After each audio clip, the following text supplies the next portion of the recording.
alhamdulillahi rabbil alamin wa bihi nasta'inu ala umuri dunya wa din. Wassalatu wassalamu ala hadzal nabiyil karim alladzi arsalallahu rahmatan lil alamin wa ala alihi at-tayyibin at-tahirin wa ashabihi al-muhtadin wa man ihtada hudahum fi ihya'i ma'alimin.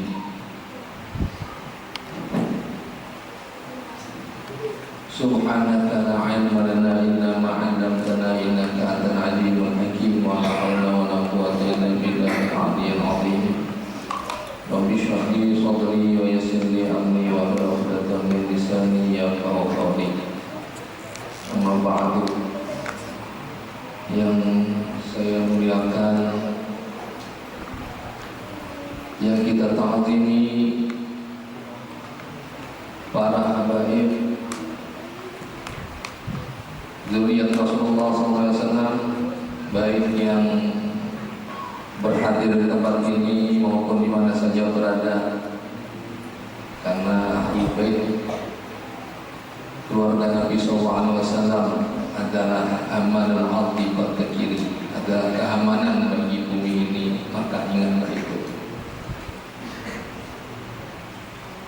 Kemudian yang saya hormati, saya muliakan seluruh para guru agama, alim ulama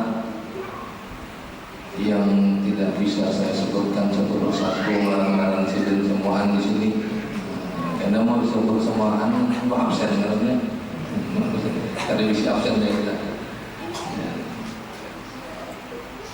Kemudian yang saya hormati para ketua masyarakat, para ketua kampung, para pejabat politik kampung, pembakar ada, kemudian ada yang mewakili bakal RT dan seluruhnya, serta seluruh hadirin jemaah peringatan Maulid Nabi SAW di musala ini yang berbahagia. Juga para ibu-ibu yang di luar, mudah-mudahan tidak ada kerugian lagi. Kira-kira ada kerugian jamaah, ada atapnya. Alhamdulillah kita semua berada di tempat ini dengan niat yang sama, dengan tujuan yang seragam semua.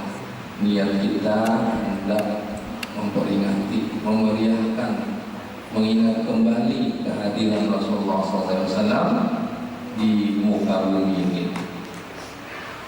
Jadi peringatan Maulid Nabi ini sesuatu yang memang layak, sesuatu yang harus sejujurnya kita gawi. Kita gawi itu harus. Kenapa? Karena Allah aja ketika Nabi SAW dilahirkan di bumi ini, itu para malaikat, para penduduk langit, penduduk bumi, semua itu menyambut dengan meriah, menyambut dengan zikir, menyambut dengan kegembiraan. Wahina qaruba awan wa bihadzal habib ala bis samawati wal arduna wa man bihinna bitartib. Semua mengumumkan, semua penduduk langit, semua penduduk bumi mengumumkan kegembiraan mereka akan kehadiran hadzal habib, kegembiraan mereka dengan zikir. Wa al-samawati wal ardi itu tabsyir alamin ta'ala subhanallah walhamdulillah wa la ilaha illallah wallahu akbar. Tentu suatu yang wajar, sesuatu yang wajib kita gawi sebujurnya. Kalau setiap hari kan memperingati Maulid ini wajar, wajib setiap hari. Jangankan saban bulan Maulid ini tiap malam, di mana-mana ada, ya Allah, di mana-mana ada malam. Bahkan di luar bulan Maulid setiap hari itu wajib sebujurnya. lakana wajib. Walau amilna di kullahinin di Mustafa Maulidan lakana wajib. Seandainya telah setiap hari kita melakukan gawian maulid ini, maka itu sudah nyata awal ibadah akan wajib. Itu Pak istilahnya. Jadi kegembiraan kita, rasa syukur kita akan kehadiran Rasulullah SAW di muka bumi ini. Itu Rasulullah SAW ini kan beliau dilahirkan sebagai nabi yang terakhir. Sebagai nabi yang terakhir. Sebelumnya banyak nabi-nabi terdahulu, mulai Nabi Adam, Nabi yang lain. Maka itu perpindahan Rasulullah SAW dari sulbi seorang kepada rahim perempuan, kemudian pindah lagi ke sulbi seorang laki-laki, pindah lagi ke rahim perempuan, pindah lagi ke sulbi laki-laki, pindah lagi ke rahim perempuan. Itu dalam suatu riwayat 70 kali perpindahan. Artinya kali dua tuh, mulai sulbi ke rahim, sulbi ke rahim, sulbi ke rahim, itu sampai 140 kali perpindahan. Mulai Nabi Adam dulu, mulai Nabi Adam ketika Allah meletakkan pertama kali nur Nabi Muhammad SAW di sulbinya Nabi Adam, maka itu pertama kali yang satu pertama. Kemudian setelah itu pindah dari sulbi Nabi Adam ke rahim Siti Hawa. Dari rahim Siti Hawa pindah lagi ke sulbi seorang anak di antara anak-anak Nabi Adam dan Siti Hawa, yaitu Nabi Sis alaihissalam. Ada Nabi Sis di antara anak-anak Sidin, anak mangkat 21 kalau tidak salah, 21. Jadi sudah 10 kali Siti Hawa melahirkan. Itu gambar beratan, gambar pengantin laki-laki ubinian, Jadi tidaknya gambar pengantin itu ada boleh kawin, harus mengawini. Jadi gambar kawin itu sampai 10 kali sudah. Jadi ada 10 pasang. Lalu nang ke-11 yaitu nang anak nang ke-21 lahir seorang laki-laki. Kadang ada gambarannya yaitu Nabi Idris. Dan disitulah nur Nabi Muhammad berada. Kemudian pindah lagi dari sulbisis ke rahim perempuan Bini Sidin siapa? Ya anak Nabi Adam juga. Tentu kalau belum ada manusia yang lain waktu itu, semua adalah dari keturunan Nabi Adam. Sampai ke Nabi Nuh alaihissalam, sampai ke sulbi Nabi Nuh. Dari sulbi Nabi Nuh pindah lagi ke istrinya, kemudian pindah lagi ke anaknya yang bernama Sam bin Nuh. Pindah itu. Dari Sam bin Nuh terus sampai akhirnya ke Nabi Ibrahim alaihissalam. Dari Nabi Ibrahim ke istrinya. Siapa bini Nabi Ibrahim? Siapa yang tahu bininya Nabi Ibrahim? Nabi Ibrahim siapa bininya? Siapa? Siti? Nabi Adam punya istri Siti Sarah. Ini perempuan paling luas. Ceritanya tidak ada wanita yang cantik melebihi Siti Sarah. Dalam pengolahan yang paling luas Siti Hawa, datu kita semuaan paling luas Siti Hawa. Kemudian dari sulbi Nabi Ibrahim itu pindah ke kemana tadi? Kemana? Siti Sarah. Kadang cuman sayang kada ke situ. Ada ke Siti Sarah. Kemana? Ke bini nang seikonya. Ada bini seikonya ya. Bini yang kedua yaitu Siti Hajar. Pindah ke Siti Hajar. Jadi cahaya Nabi SAW itu dipindah ke rahimnya Siti Hajar. Siti Hajar mengisi anak pemulaan dari Nabi Ibrahim. Jadi Nabi Ibrahim ini bini dua. Pertama Siti Sarah, kemudian yang kedua Siti Hajar. Siti Sarah ini lawas kesinganakan. Kenapa? Karena memang takdir dari Allah SWT supaya cahaya Nabi Muhammad SAW ini berada di rahimnya Siti Hajar, bukan ke Siti Sarah. Jadi kan singkatan Siti Hajar hanya pindah ke Siti Sarah, ke Siti Hajar. Siti Hajar lah yang mengandung anak Nabi Ibrahim yang bernama siapa? Nabi Ismail alaihissalam.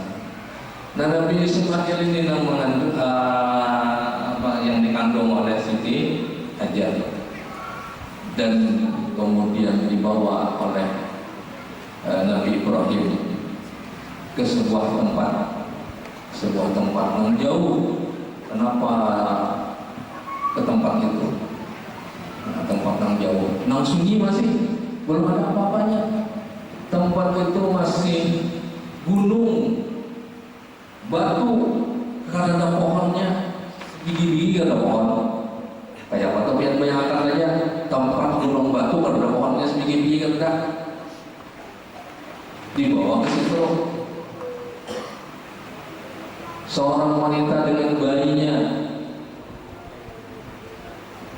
yang bernama Nabi Ismail alaihissalam diletakkan di tempat itu, dibawa oleh Nabi Ibrahim. Itu perintah Allah juga. Allah menyuruh membawa Nabi Ibrahim, membawa anak dan bini Sidin ke tempat itu. Tempat itu pada nama-namanya, tapi tempat itu nanti akan terkenal ke seluruh dunia. Tempat apa itu? Apa nama tempat dibawanya Nabi Ibrahim, membawa bini Sidin dan membawa anaknya Nabi Ismail ke tempat itu? Nama tempat itu sekarang namanya apa namanya? Mekah. Mekah itu bahari belum ada, jadi masih tempat gerobak gunung terjal, karena ada apa-apanya, karena sebiji pohon ada. Dibawa ke situ Nabi Ismail yang masih bayi.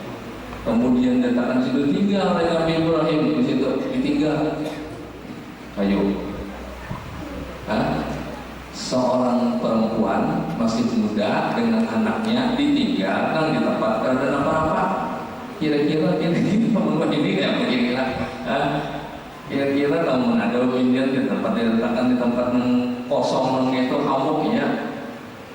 Ya, maka Siti Hajar sebelum Nabi Ibrahim ini berlalu, sebelum meninggalkannya, Siti Hajar mengucap, ini perintah Allah kah atau kehendak pian kah?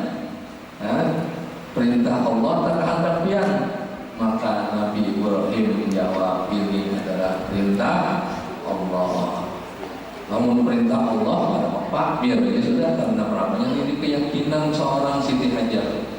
Namun Allah yang menyuruh berarti aman beratakan. Biar karena kenapa-napa di sini berarti makan aja Pak, minum aja Pak. Padahal tidak ada apa-apa, banyu sedikit tidak ada. Tapi ditinggal oleh Nabi Ibrahim dan keyakinan Siti Hajar bahwa Allah akan menolongnya, bahwa Allah akan memberikan rahmat dan karunia-Nya. Ini keyakinan, ya, keyakinan yang luar biasa dari Siti Hajar. Dia akhirnya tinggal di situ Pak. Siti Hajar ditinggal dengan bayinya yang bernama Nabi Ismail. Lalu akhirnya ketika bekal makin tipis, sambung sudah habis, sudah kerja lagi, maka mulailah Siti Hajar bersyariat, mencari pertolongan bersyariat. Ada yang anehnya bang, habis saya berdiam ada. Tapi Siti Hajar akhirnya bersyariat, mencari tempat yang tinggi. Kalau pina ada yang kau minta tolong, kau diminta tolong di situ. Kalau pina naik ke tempat tinggi kan, kau melihat siapa ada di situ. Kau pernah di puncak situ ada orang, di puncak sebelah sana ada orang. Maka Siti Hajar naik ke tempat yang tinggi. Bukit apa ngarannya nanti naik di situ? Bukit apa kira-kira? Bukit Sofa.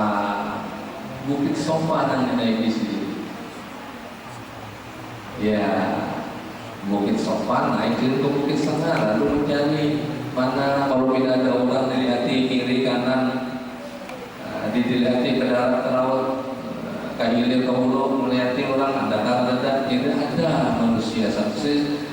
Jangankan sebiji manusia, setengah aja ada, setengah aja ada. Itu coba. Kita lalu akhirnya Nabi Siti Hajar mulai mencari ke tempat yang lebih jauh, ke bukit yang sepertinya di sana ada bukit, barangkali ke sana dapat menemukan manusia atau ada orang atau siapapun gitu. Akhirnya ke sana Siti Hajar ya naik ke bukit yang kedua. Bukit apa namanya? Bukit Marwah. Nah itu Bukit Marwah, melihat lagi kiri kanan, depan belakang, ke hulu ke hilir, melihat manusia, ternyata tidak ada. Nabi Ismail yang masih bayi itu diletakkan di bawah, di dataran di bawah bukit itu.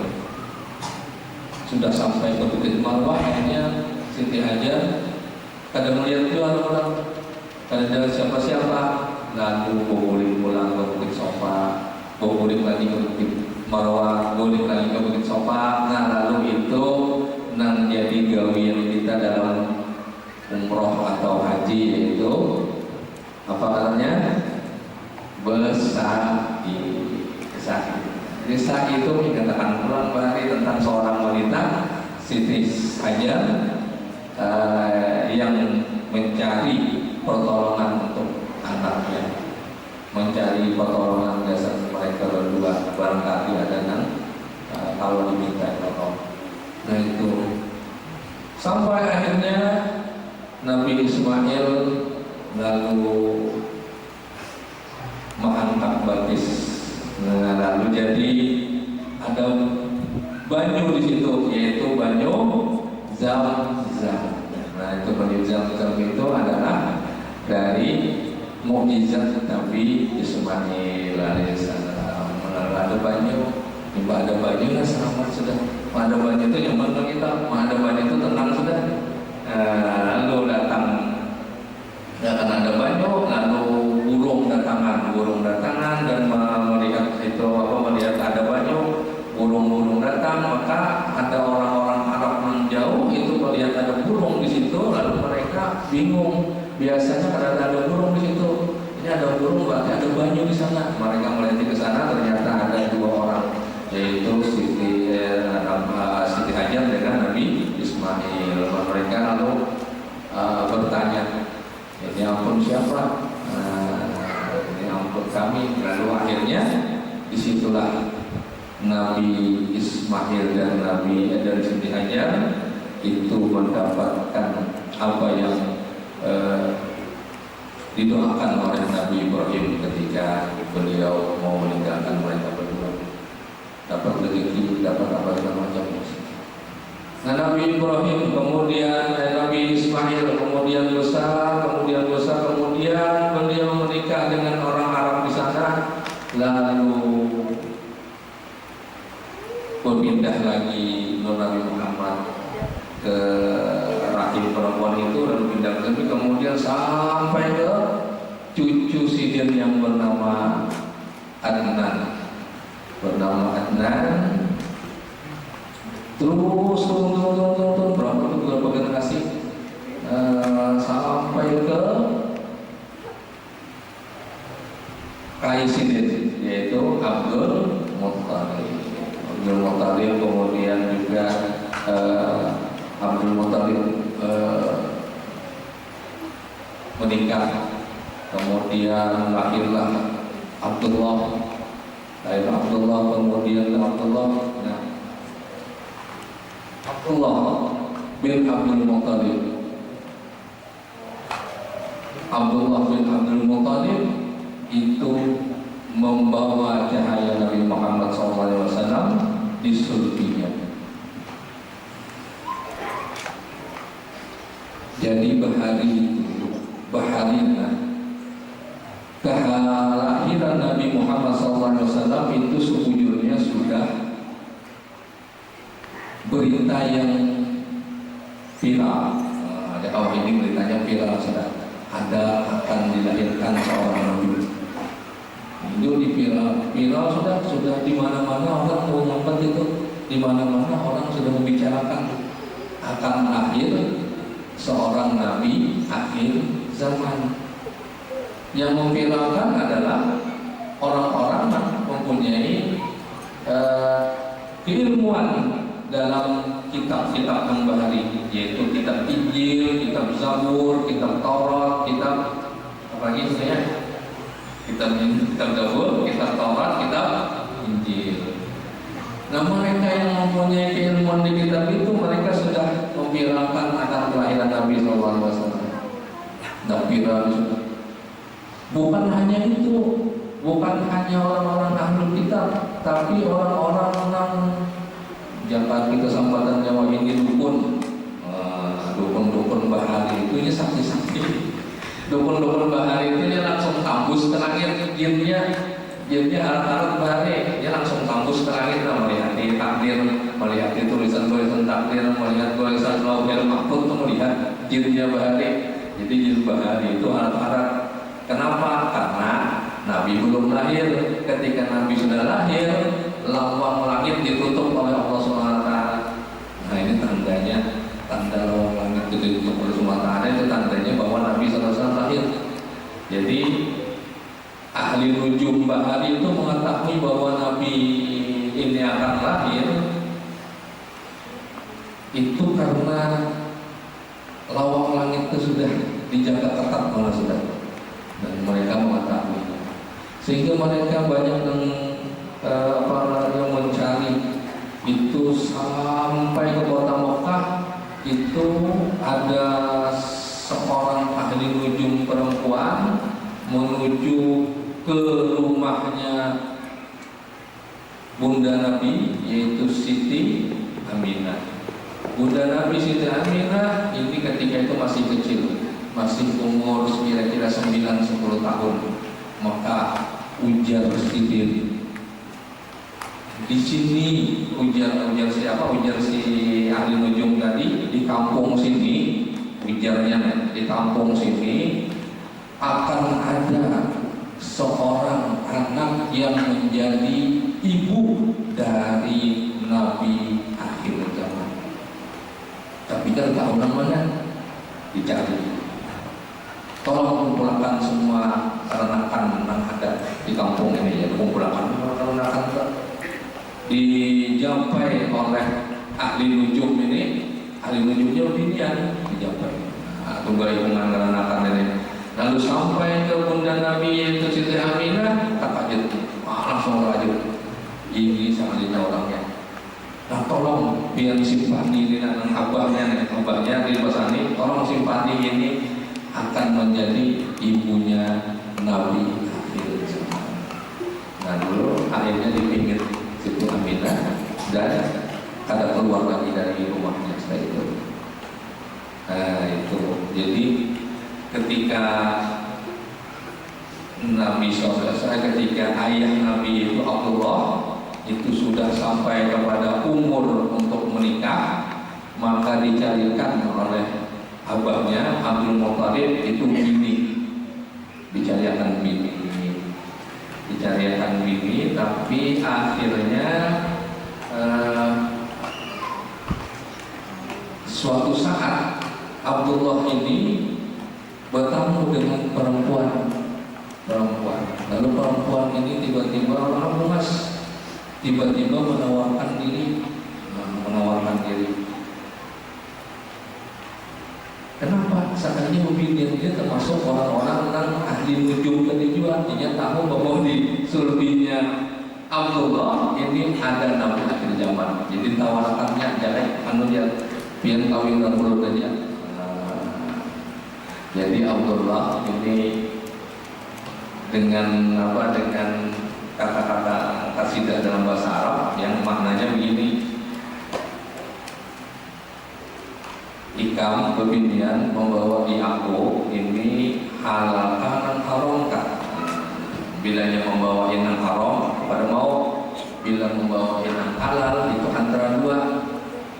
Bila membawa yang halal itu bisa kita sebanding, bisa ada, bilanya harus sebanding kita ada juga. Jadi artinya Abdullah waktu itu menolak hendak dikawini oleh perempuan itu. Dan sampailah akhirnya Abdul Muttalib ke perkampungan Bani Zuhrah, lalu bertemu dengan abahnya Siti Aminah, kemudian dikawinkanlah keduanya dan akhirnya terjadilah pernikahan. Dan Nabi Muhammad SAW ini seluruh jalan Sitin ini dia tanamkan perpindahan oleh beliau dari satu rahim, dari satu sulbi ke rahim, dari satu sulbi ke rahim itu pasti melewati jalan yang halal, pasti melewati pernikahan yang sah. Jadi kadang-kadang melewati yang kada bujur itu pasti melewati jalan yang sah. Tidak bertemu dengan ala sifat. Kadang-kadang mereka bertemu dalam suatu kekejian yaitu zina ada. Jadi suci bersih. Dan ketika sallallahu alaihi wasallam dikandung oleh ibundanya itu Siti Aminah tidak merasakan apapun terhadap kebahagiaan, tidak ada rasa, kada nyaman. Kalau binian itu kan pasti bilanya bertianan kada nyaman, pasti kada nyaman palut, kada nyaman muntung, kada nyaman segalaan.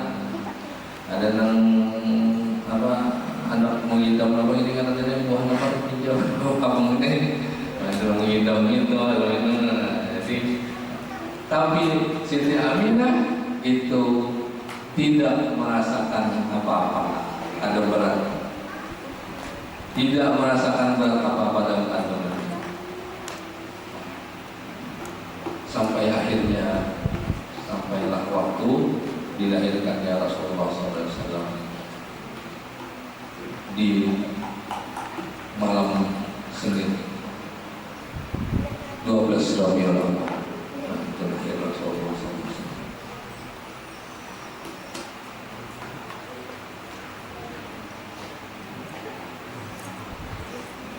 Lahirnya Rasulullah SAW ini disambut gembira oleh Qaisidin, yaitu Abdul Muttalib, karena abah beliau yaitu Sayyid Abdullah itu sudah wafat 2 bulan di kandungan. Sayyid Abdullah wafat. Di mana wafatnya Abah Sidin? Di mana wafatnya Sayyid Abdullah? Di mana?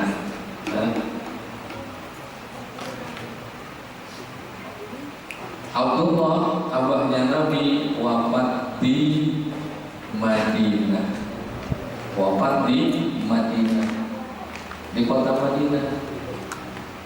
Jadi dikuburnya di mana? Di Madinah. Kuburan Sidin ada di Madinah, di perkampungan Bani Najjar. Kenapa jadi Sidin wafat dan berkubur di Madinah? Karena Sidin dalam perjalanan mengunjungi Nini Sidin. Nininya Abdullah ini orang Madinah. Bibinya Abdullah, mama oleh Abdul Muttalib. Itu seorang perempuan dari Madinah yang namanya Salma binti Amr. Kainnya Nabi Abdul Muttalib